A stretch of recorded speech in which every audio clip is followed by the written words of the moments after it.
Bonjour. Alors, on continue sur l'amour.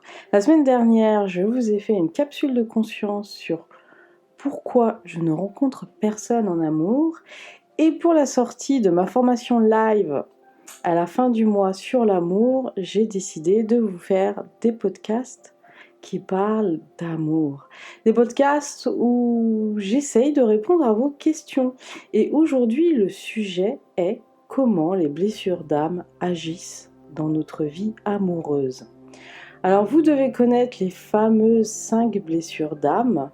C'est le psychiatre américain John Pierrakos qui s'est inspiré de William Reich, alors excusez-moi pour la prononciation, et ils ont découvert qu'on porte tous 5 blessures qui proviennent de notre enfance. Et c'est grâce à Lise Bourbeau qu'il l'a fait connaître au plus grand nombre grâce à son livre best-seller « Les 5 blessures qui empêchent d'être soi-même ». Alors je pense que si vous vous intéressez au développement personnel, à la guérison, à la médecine douce, il y a de grandes chances que vous connaissez ces 5 blessures d'âme. Je vous rappelle quand même quelles sont ces 5 blessures. Nous avons en premier le rejet, ensuite l'abandon, puis la trahison. Nous avons aussi l'humiliation et l'injustice. Et dans cette capsule, j'ai envie de vous partager comment ces blessures influencent notre vie amoureuse. Parce qu'on entend beaucoup parler de ces blessures d'âme, donc comment elles vont nous influencer dans notre vie, quel masque on porte pour se protéger. Et moi, j'ai envie de vous parler que par rapport à notre vie amoureuse. Alors, bienvenue dans le podcast Capsule de conscience, où je vous partage mon expérience et mes prises de conscience, des exercices de développement personnel, de la spiritualité et des outils de connaissance de soi. Je suis Jessie Bira, thérapeute intuitive, canal et auteur, et j'accompagne de nombreuses personnes à se libérer de blocages, de schémas, de traumatismes pour vivre une vie en grand. Vous pouvez retrouver tous mes services et mes événements sur mon site clespirituelle.com. Donc, si vous vous êtes intéressé aux blessures d'âme, vous savez sûrement que c'est des blessures qu'on a eues à la petite enfance avec un ou voire nos 2 parents. Et ces blessures d'âme, on va tout faire pour se protéger et l'enfant va créer des mécanismes et des masques. Au début, nous protège, mais une fois qu'on devient adulte, ça devient une prison. Alors, on ne va pas rentrer dans le détail des blessures d'âme. J'ai fait une conférence avec Anatole de Rayonnance TV, si vous voulez savoir un peu plus sur le rôle de nos blessures d'âme. Mais aujourd'hui, on se concentre sur nos amours. Et oui, comment ces blessures d'âme influencent nos amours. Alors je vais rentrer très vite dans le vif du sujet avec la blessure d'âme du rejet. Donc vous imaginez bien que notre blessure d'âme va attirer les situations ou les personnes pour contacter les émotions qui n'ont pas été vécues. Ça veut dire quoi? Ça veut dire que si j'ai la blessure d'âme du rejet, il est fort à parier que je vais attirer des partenaires qui vont me rejeter ou que moi je vais rejeter. D'accord? On met déjà ce postulat en place. Qu'est-ce que c'est des partenaires qui vont me rejeter? Ça va prendre la forme où je vais être attirée par des hommes ou des femmes qui me plaisent, mais que pour eux, je ne vais pas leur plaire. Donc voilà, là, on va vivre le fameux rejet. Ou alors, c'est une personne à qui je plais, et moi, elle ne va pas me plaire. Donc vous imaginez que c'est pas très agréable. Donc on a souvent ce problème de rencontrer notre partenaire idéal quand on a la blessure d'âme du rejet. Parce que tous les hommes ou les femmes qui me plaisent, moi, peut-être je ne leur plais pas. Donc cette blessure d'âme, c'est quand même une blessure qui fait que je suis souvent célibataire, on comprend pourquoi. Et aussi, c'est une manière de me protéger d'être célibataire, d'accord? C'est aussi, je suis célibataire parce que je plais pas. Et oui, celui qui a la blessure d'âme du rejet pense qu'il ne plaît pas. Il a la croyance qu'il n'est pas assez beau ou assez belle, assez séduisant ou séduisante, qu'il a quelque chose de travers ou quelque chose en moins ou en plus, mais qui ne plaît pas en amour. Donc il va pas oser non plus aller vers l'autre, il va pas oser aller dans la séduction parce que il a tellement peur d'être rejeté que donc la blessure d'âme du rejet, on va plutôt être la personne qui va rester en retrait et qui va attendre qu'on vienne vers soi, qui va attendre qu'on vienne séduire parce qu'il n'osera jamais y aller à sa place, d'accord? Ça c'est quelque chose de très compliqué.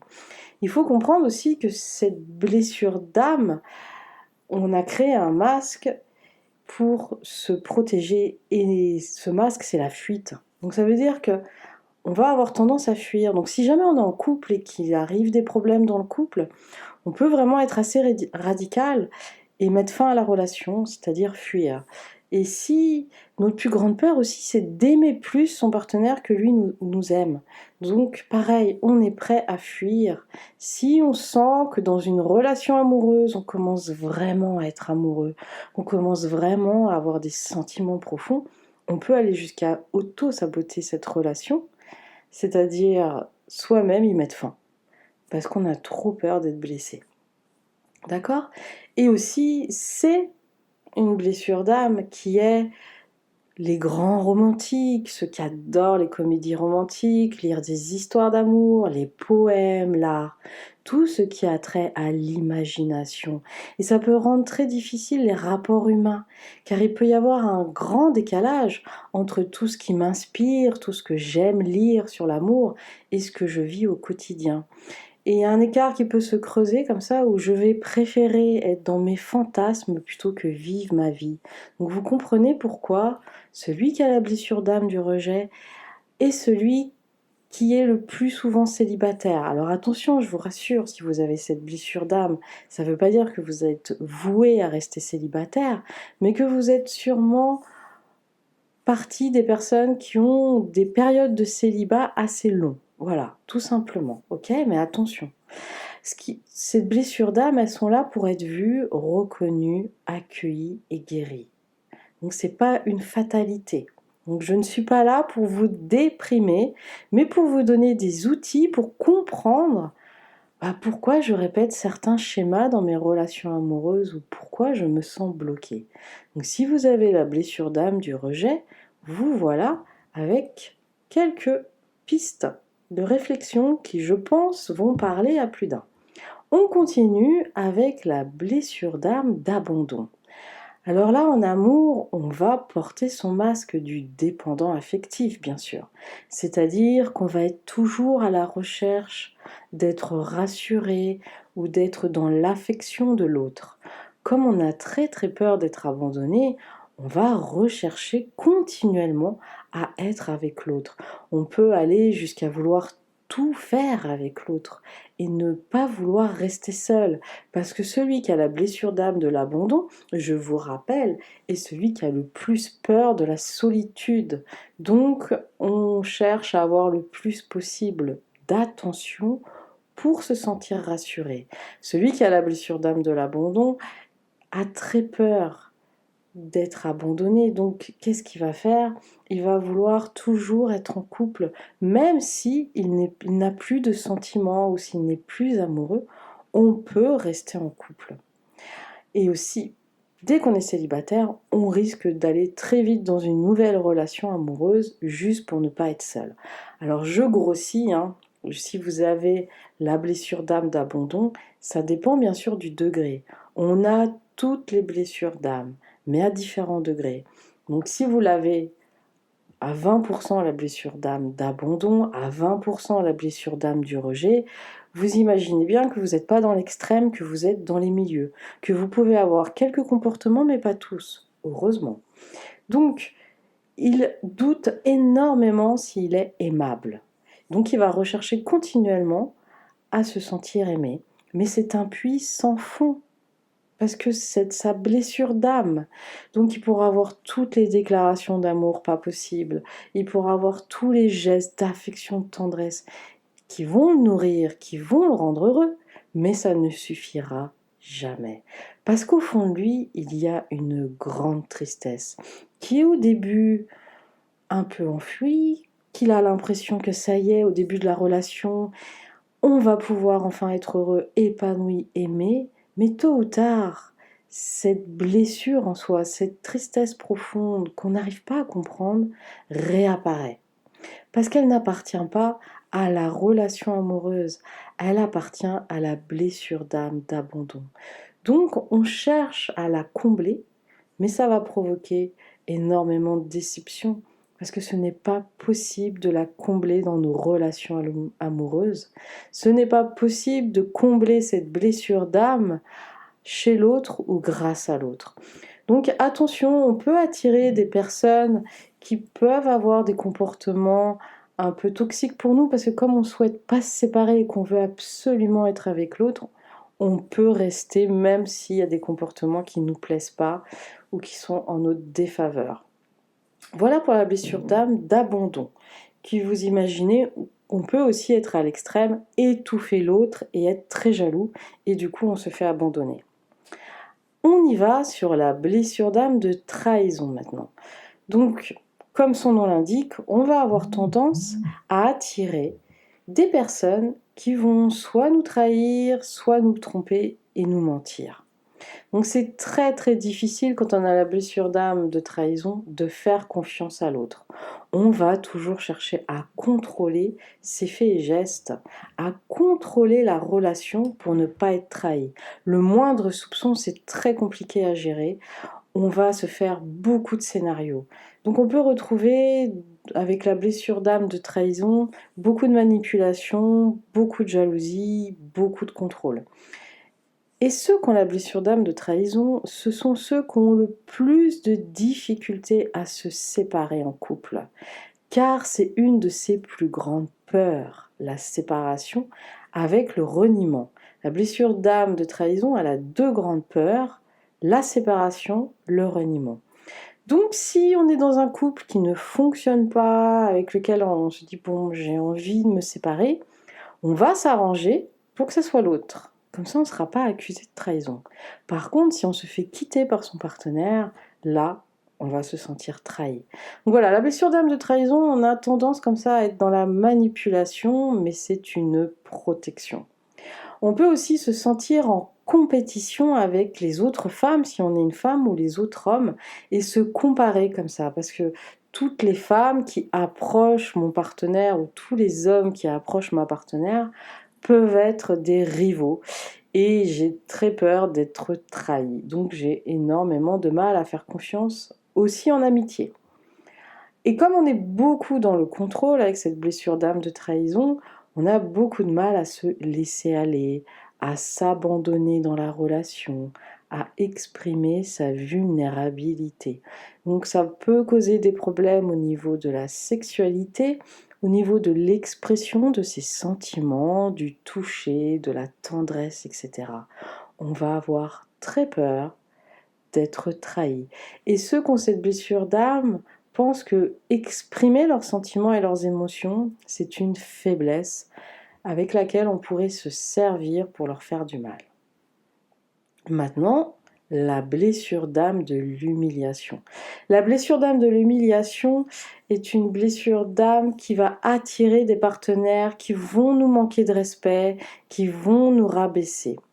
On peut avoir tendance aussi à accumuler des relations sans lendemain, parce que ça nous, voilà, on est heureux de faire ce genre de relation, on prône la liberté. Quand on a la blessure d'âme de l'humiliation, on veut se sentir libre. Donc les relations sans lendemain rentrent bien dans ce cadre, mais on se rend compte petit à petit, à long terme, que ça nous rend triste et vide, ces relations.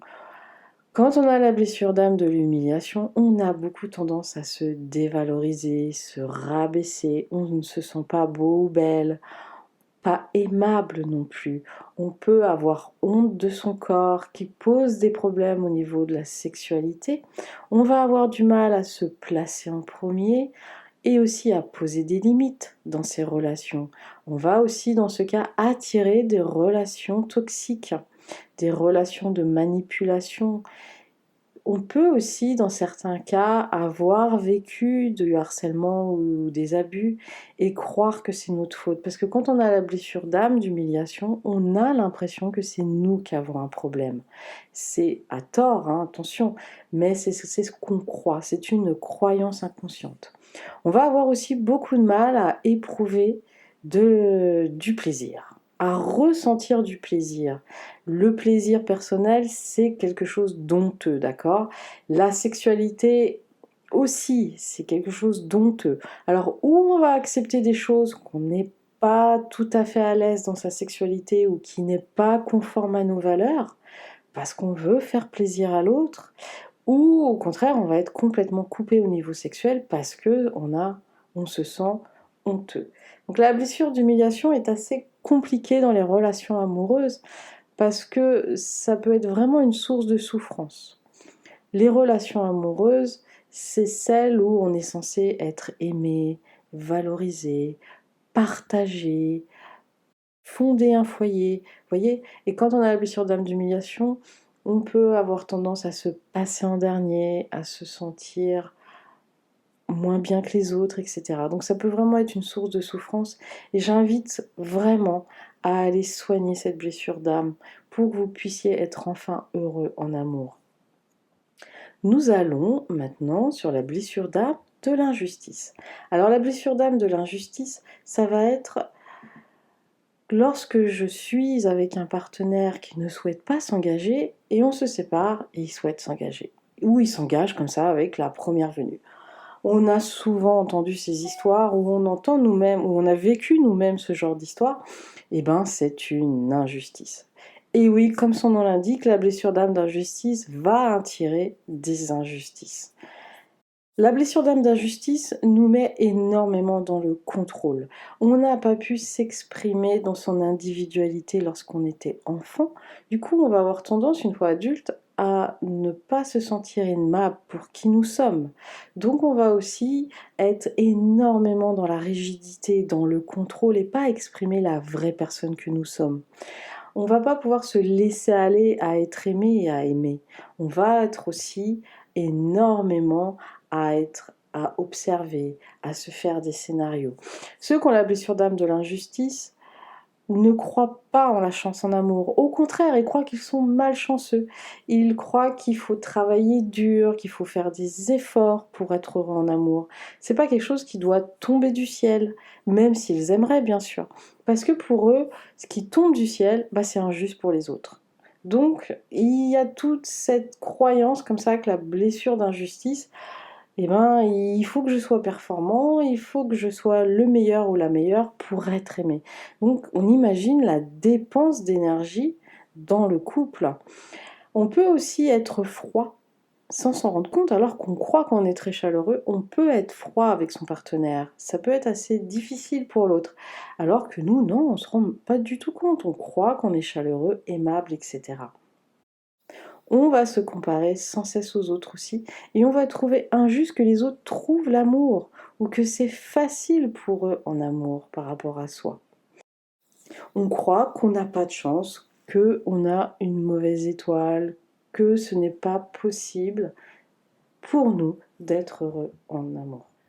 Lorsque vous avez cette blessure d'injustice, vous êtes aussi celui ou celle qui est dans le trop. Trop faire, trop donner, apporter, voilà, toujours dans le trop, au point de vous oublier et de risquer un burn-out. Il n'y a pas que le burn-out professionnel, il y a aussi le burn-out dans sa vie privée, quand on en fait trop ou lorsqu'on est trop exigeant envers soi-même.